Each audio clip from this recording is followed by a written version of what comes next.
So how you can show rulers in your Figma project.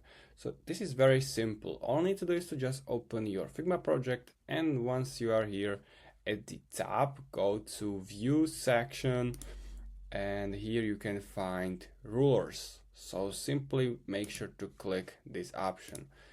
So I'm gonna do it right now, rulers.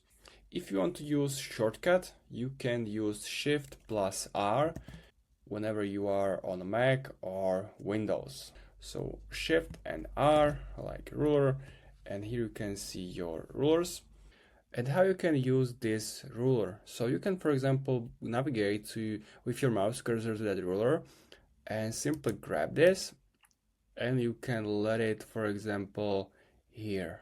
And also on the left side, grab it in here, and you can use it with some customization.